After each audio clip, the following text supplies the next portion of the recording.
சாண்டே class என்று குழந்தைகள் அன்போடு அழைக்கும் கிறிஸ்துமஸ் தாத்தா உருவான கதையை பற்றி தெரிந்து கொள்வோம். கற்பனையில் உருவாக்கப்பட்ட பாத்திரமாக இருந்தாலும் உண்மையான கதையை அடிப்படையாக கொண்டுள்ளது.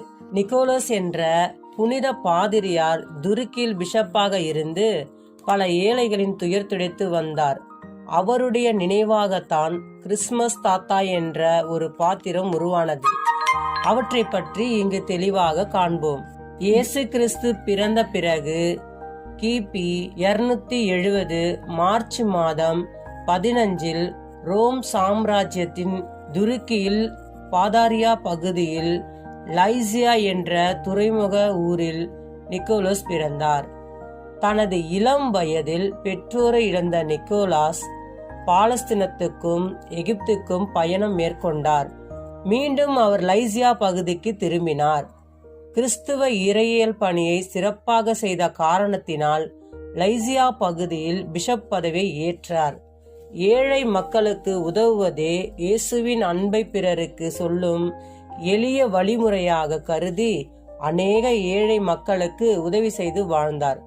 டிசம்பர் மாதத்தில் ஏழை எளிய மக்களுக்கு கிறிஸ்துவின் அன்பை வெளிப்படுத்தும் விதமாக சாக்லேட், பழங்கள், பொம்மைகள் ஆகியவற்றை பரிசாக கொடுப்பார்.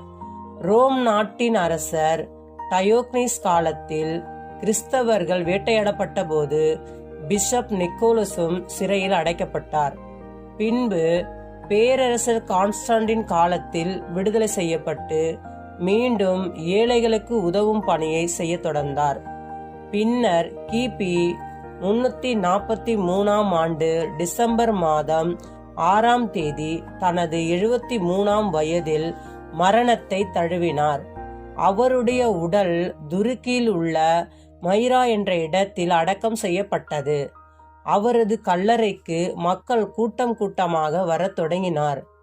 மைரா பகுதிக்கு வந்த இத்தாலிய மாலுமிகள் நிக்கோலத்தின் கல்லறையில் இருந்து அவரது நினைவுப் பொருட்களை இத்தாலியின் பாரி நகரத்துக்கு எடுத்து சென்று விட்டனர். அதனால் ஐரோப்பா முழுவதிலும் அவரது புகழ் பரவியது. டச்சு யாத்திரைகள் மூலமாக அமெரிக்காவின் நியூயார்க் நகருக்கும் அவருடைய புகழ் பரவியது. 6ஆம் நூற்றாண்டுக்குள் மக்களிடம் அவரது கல்லறை மிகவும் பிரபலமாகிவிட்டது. இவரின் நினைவாகவே கிபி 1822 டாக்டர் கிளெமெண்ட் மூர் என்பவர் கிறிஸ்துமஸ்க்கு முந்தைய இரவு என்ற தலைப்பில் கட்டுரை ஒன்றை எழுதினார். அதில் கிறிஸ்துமஸ் தாத்தாவை பற்றி வர்ணித்திருந்தார். அது பத்திரிகைகளில் வெளியாகி மிகவும் பிரபலமடைந்தது. மூர் எழுதிய ஜிங்கிள் பெல் என்று ஆரம்பிக்கும் தன் கவிதைகளில் நிக்கோலஸை கதாநாயகனாக வடிவமைத்தார். இதனால் அமெரிக்கா எங்கும் நிக்கோலஸின் புகழ் பரவ மூல காரணமாக கிளெமெண்ட் மூவர் ஆவார்.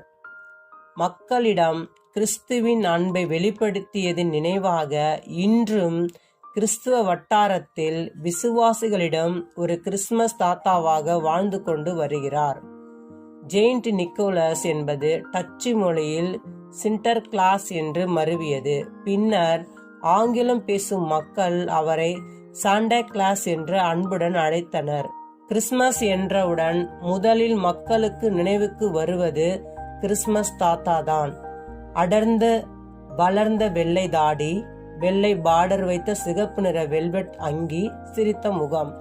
ஆனால் நம்மை ரட்சித்த ஆண்டோடைய சிரசும் மயிரும் வெண்பஞ்சை போலவும் உறைந்த மலையைப் போலவும் வெண்மையாக இருக்கும்.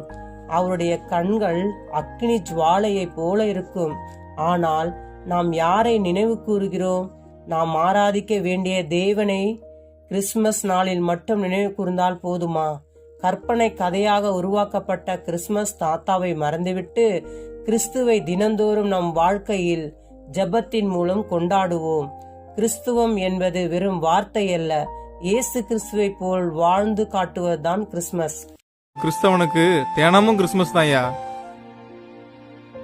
கிறிஸ்துமஸ் தாத்தாவை ஹீரோ ஆக்கிட்டோம், கிறிஸ்துவ ஜீரோ ஆக்கிட்டோம். ஐயா, ரோமர் 14:17 குடிப்பும் புசிப்பும் மட்டும் இல்லையா கிறிஸ்துமஸ், மனம் திரும்புதலும் பரிசுத்தம் தான் அங்க வேணும்.